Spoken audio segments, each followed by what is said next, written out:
Thanks for staying with us here on Weather Nation. I'm meteorologist Stephanie Ortman, and today, August 19th, is National Aviation Day. And of course, weather and aviation actually go hand in hand. And on Skype with us from Atlanta is Eric Auxier. He's an Airbus captain for a commercial airline here in the U.S. Thank you so much for joining us, Eric, here on this Tuesday. And generally speaking, how do weather and aviation go together? Well, Stephanie, to paraphrase Ferris Bueller, the question isn't how do they go together, how don't they go together? Weather's affected every flight in history from Wright brothers. Goes back to what winds are determining your takeoff direction, to the temperature that affects your loads, and then the more obvious situation of where the weather patterns are that you have to avoid, the thunderstorms you have to get around, and so forth. Yeah, and what weather conditions do you look at pre-flight before you even leave the airport?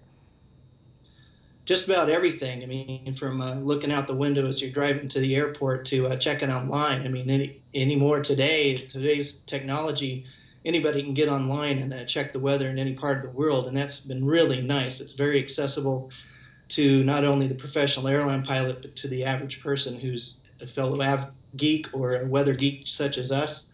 And we also are handed a weather package when we get to the airplane itself.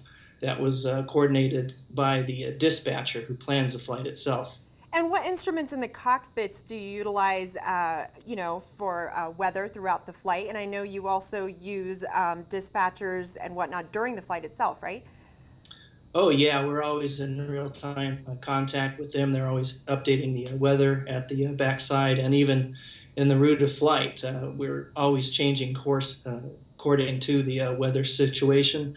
That just happened to me coming into Atlanta yesterday. We had quite a big reroute, so we're always changing according to that. But in the airplane itself, of course, the primary instrument would be the weather radar, and that's visible as far as the screen goes, probably about 300 miles. It's most accurate around 80 miles, and we're always using that.